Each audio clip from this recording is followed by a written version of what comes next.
in a time of unity to protect our people. Your failure to lead is a direct threat to the homeland security in our nation, and you should resign immediately. I yield back.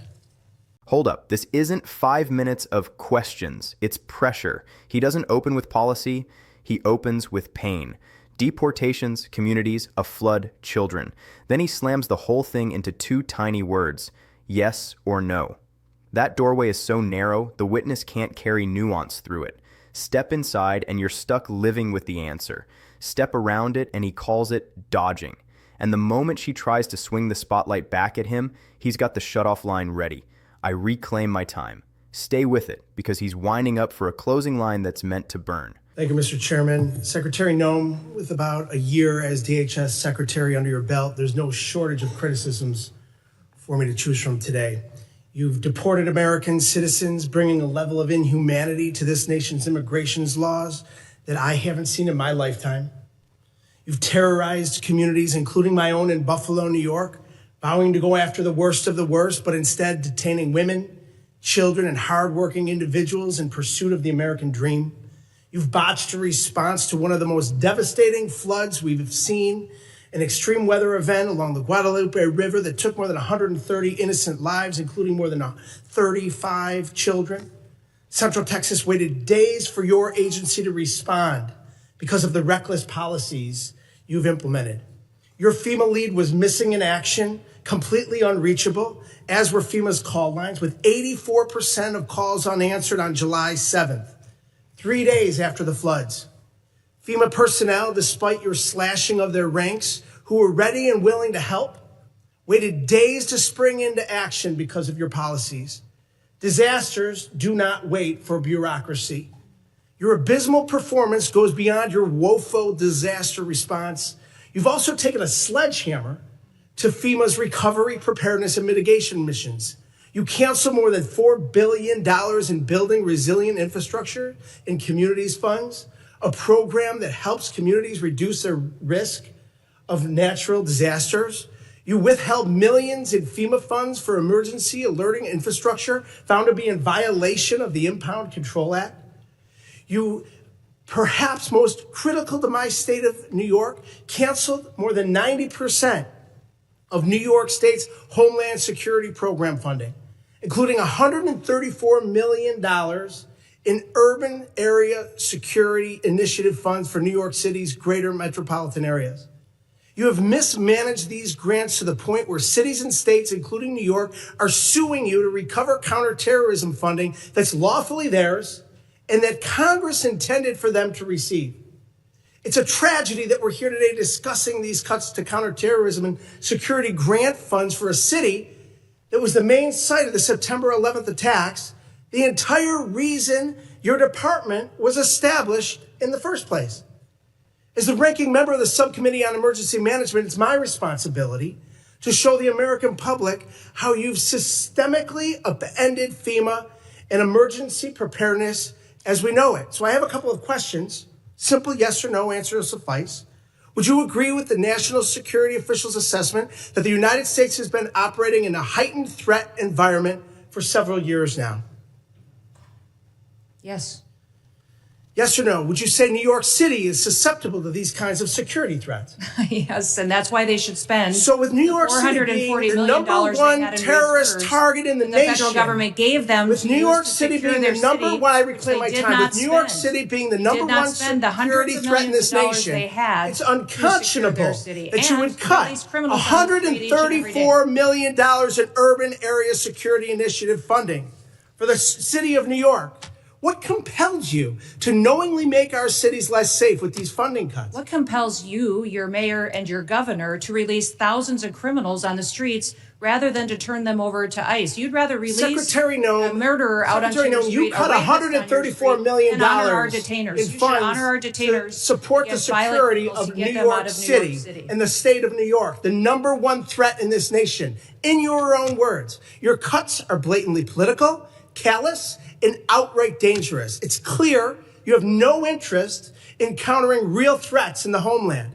While high-risk cities and disaster zones wait for help, you've devoted the past 11 months of violent raids, anti-police policies, and nonstop photo ops. You brought shame to a department that was created after 9/11 in a time of unity to protect our people.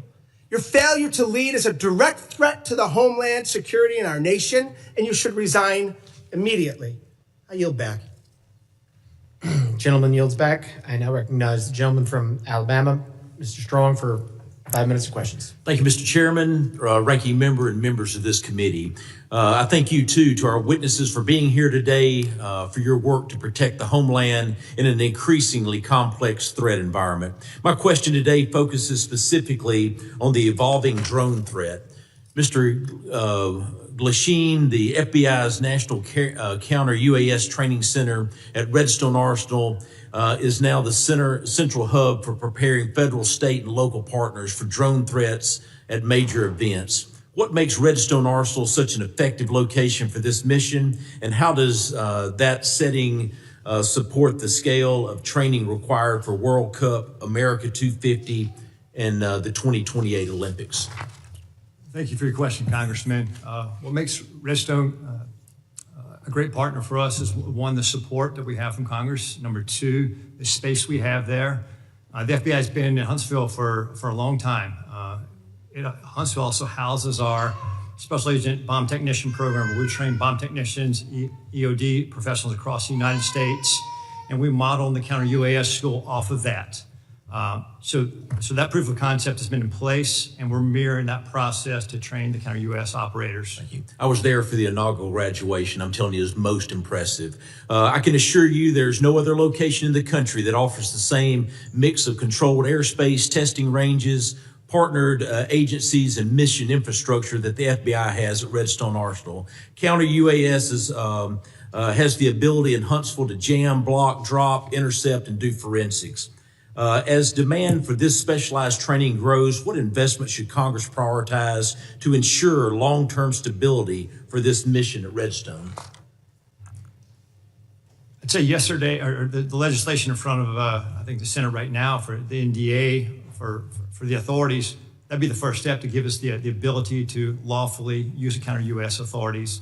I think additionally, is just like the computer technology, it evolves with the months. And so the counter UAS technology is going to change, so have the appropriate funding and support to stay up with that technology so we can mitigate the threats that our nation faces. Thank you. Those graduates were from all over the country, and it was most impressive. Secretary Noem, this committee has failed to thank you for your faithful service to America. The southern border is closed. Human smugglers, drug traffickers, and illegal aliens that invaded this country from more than 160 different countries are being returned to the country of their origin.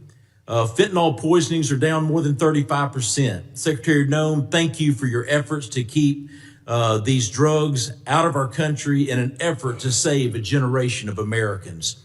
It's not a Republican issue. It's not a Democratic issue. It's an American issue. And I thank you. Secretary Noem, many of the most advanced counter unmanned aerial systems technologies are being tested and evaluated in North Alabama. How is DHS ensuring that those capabilities transition quickly into field use, particularly ahead of these major events? And what more can Congress do to accelerate the pipeline? We appreciate the authorities that are necessary for us to operate, and standing up a drone program and counter drone program is one of the top 3 priorities of the department this next year to meet the threats that we face every day. Every day, our Secret Service, our Coast Guard, our Border Patrol are seeing drones used against them. Criminals using them to surveil them, to find out law enforcement operations, and to leak them, and to put their lives in danger. So making sure that we have the ability to operate and to see far into the future and over our operations is important, but we also need the opportunity to take them down when necessary. We've seen the cartels using weaponized drones against each other. We know it's only a matter of time before we see that here on the homeland. My job is to make sure that we're prepared and that we're equipped, and to advocate to you for the authorities that we need to make that happen. Thank you. With the new counter UAS authorities expected to be enacted as part of the National Defense Authorization Act, the next challenge is execution. What concrete steps is DHS planning to take in the coming months to ensure that these new authorities are fully operational before the FIFA World Cup, the Olympics and America 250. And I even want to take it even further. You start looking at college football. We've got to take it even further rather than they're all large gathering events. I actually had the Secretary of Security of the Southeastern Conference before Mr. Kennedy and my committee, and it was unbelievable. On any given weekend, 8 to 10 football stadiums with greater than 90,000 people there. We must defend the home front. And I'm sorry that my time has expired, but I thank you for being before this committee today. He gets the mic and the room tightens. Not because he's loud, because he's loading ammunition. He doesn't warm up. He walks straight into the accusations, deportations, communities. Then he drags the flood into the middle of the table and refuses to let anyone look away. When he says children, the charge gets heavier. Those words aren't filler, they're weight. And he stacks that weight on purpose. One charge becomes two, two becomes five. Five becomes a pile you can't step around. Once that pile is built, every response has to fight uphill. A careful answer starts sounding slow. A technical answer starts sounding like evasion, even if it isn't. That's the danger of starting with accumulated charges. It changes what reasonable sounds like. But here's what matters. The flood charge has documentation behind it. The July 4th Guadalupe River flood killed 135 people, including 36 children. Kennedy claims FEMA was missing, and 84% of calls went unanswered on July 7th. The record confirms this. FEMA's call center funding lapsed on July 5th. Between July the 6th to 10, FEMA answered roughly 15,000 of 55,000 calls. That's a 73% non-response rate. Noem's approval requirement delayed the call center contract renewal until July 10th, 5 days after funding expired. Urban search and rescue teams weren't deployed until July 8th, more than 72 hours after flooding started. The head of FEMA's urban search and rescue program resigned publicly over it. So when Kennedy lists the flood as a failure, he's not manufacturing the charge. The operational breakdown is on record. Then he goes for the squeeze. Simple yes or no. The words are simple. The cage is not. A yes or no constraint forces the witness into two bad options. Give a clean answer that can be repeated forever, or try to add context and look like you're dodging. And in a room with cameras, dodging gets punished harder than being wrong. So he starts with something no one can deny. Heightened threat environment. Yes. Then he steps to the next one. New York City, susceptible, target. Another yes. Two short answers, two stakes in the ground. Now he's got what he came for. Because with those two yes answers, he doesn't have to persuade anyone the threat exists, or that New York sits in the crosshairs. It's on the record. And once it's on the record, he can swing the next line hard. If the threat is real and the target is real, then cutting security money isn't just budget management. It's a safety decision. That's why he says unconscionable. He wants the word to stick to the cut.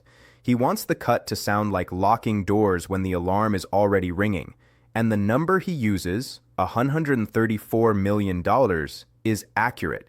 The actual total was $187 million across New York State, 86% of Homeland Security funding. $134 million of that went specifically to New York City and surrounding areas for Urban Area Security Initiative programs. Governor Hochul sent formal letters demanding reversal. New York joined 11 other states in a lawsuit. Trump himself reversed the cuts in October following bipartisan pressure. Even Republican Representative Nicole Maliotakis called them a terrible idea. So Kennedy's not inventing the controversy. The cuts happened, they were substantial enough to trigger lawsuits, and they were reversed. And then she hits back. She doesn't stay inside his lane. She throws the question right back. Criminals, releases, mayors, governors, sanctuary cities. It's a counterpunch meant to change what this moment is about. Because if she can turn it into a fight about local policy choices, then the federal cut stops being her decision and becomes their consequence. You can see how fast she wants the room to spin. A hard pivot, a new target, a new argument, anything except standing still inside his accusation. But he doesn't let it. I reclaim my time. That line is a lid. It's him closing the container before the conversation becomes her speech. He can't afford to let her build momentum, because momentum is how the original charge disappears. And when he says it, there's a brief silence that confirms the fight isn't only over facts, it's over who controls the floor. So he drags it back. Back to the cut. Back to New York. Back to safety being traded away. And then he reaches for the biggest symbol available. The one that turns security into something sacred. 9/11. He brings it in like a spotlight. The department was created after that day, in unity, to protect people. In that sentence, he borrows the weight of national trauma to make today's decision sound intolerable. You don't have to agree with him to understand why he deploys it. It's the fastest route to moral ground. Then he lands the line. Resign immediately. No question mark. No invitation. A verdict delivered in a single breath. It hangs there for a beat, because a line like that doesn't fit neatly into procedure. It's not oversight anymore. It's condemnation. Whether it's justified depends on whether the operational failures rise to that level, or whether this is policy disagreement being escalated into personnel warfare. The flood response breakdowns are documented, the funding cuts happened and were reversed. Whether those equal resign immediately is political judgment, not procedural fact. But then the gavel moves on, different member, different tone. The room changes temperature immediately. Suddenly it's thank you for being here, complex threat, partners, training. The heat gets replaced with smooth, measured language. The sentences lengthen, the edges get filed down, and the subject becomes drones, controlled airspace, testing ranges, capabilities that jam, block, intercept. It's competence language, clean, technical, professional. It sounds like order. It sounds like planning. It's the kind of shift that provides air after a confrontation, even if the smoke is still in the room. And for the witness, that shift is oxygen. Because in this part, no one is forcing her into yes or no. She gets paragraphs. She gets to talk about priorities and authorities. She gets to sound like an operator instead of a defendant. She can describe threats in broad strokes and promise readiness without being pinned to a single word. Then the praise arrives. Failed to thank you for your faithful service. That line is a shield. It repositions the witness from accused to appreciated. And once that shield is up, the earlier accusation has to fight through it. She leans into the shield immediately. Border closed. Smugglers, traffickers, fentanyl down 35%. Saving lives, big claims, clean numbers, strong verbs. It's results language. And results language is powerful because it sounds like proof even when the details are more complicated. But the claims need scrutiny. The border is closed statement is political framing, not operational description. DHS reports 605,000 deportations and 1.9 million self-deportations since January 2025. That's enforcement activity, not physical closure. Encounters continue. The claim is rhetoric dressed as fact, and the fentanyl number doesn't hold. National overdose deaths declined approximately 24% in the 12-month period ending September 2024, from 114,000 to roughly 87,000. Synthetic opioid deaths decreased from 73,838 in 2022 to 72,776 in 2023. The decline is real, but it's 24%, not more than 35%. And critically, the trend began in mid-2023, predating the current administration. Multiple factors drove it. Fentanyl market saturation, decreased drug use in younger populations, increased naloxone distribution, harm reduction programs. Attributing the entire decline to border enforcement requires causal evidence that doesn't exist in the data. The member is overstating both the percentage and the causation, and Kennedy's opening claim about deporting American citizens, that one's complicated. Noem has stated repeatedly that DHS does not deport U.S. citizens, but ProPublica documented 170-plus cases of U.S. citizens detained by immigration agents through October 2025, including Army veteran George Retties, who was held for 3 days. Most were eventually released once citizenship was verified. Technically, detained is different from deported, but Kennedy's broader point that enforcement operations have swept up citizens has documented basis. Whether temporary detention equals the severity implied by deported is a semantic argument over what the operational impact actually is. And listen to the pacing in the second half. Short statements, confident tone, no hesitation. It's meant to sound settled, finished, like the argument is already over.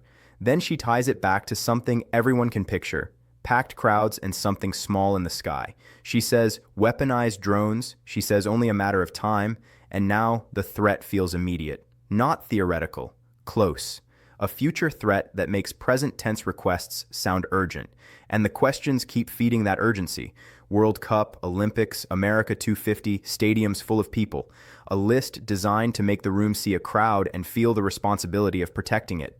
In that atmosphere, asking for more authority sounds like common sense. Asking for more funding sounds like preparation.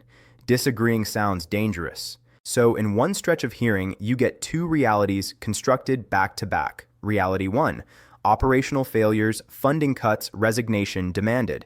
Reality 2, enforcement success, lives saved, service praised. Same room, same witness. Two different worlds. And here's the structural problem. The facts support pieces of both frames while fully supporting neither. The flood response failures are documented. The funding cuts happened and were reversed. Immigration enforcement has detained citizens, though most were released. Overdose deaths declined. But the causation is multi-factor and the percentage is overstated. Neither side is manufacturing their entire case. Both are selecting which facts to emphasize and which context to exclude. Kennedy's tactical execution is effective. He loads charges, constrains response options, reclaims time strategically, delivers a quotable verdict. His factual basis on the flood and the funding cuts is solid.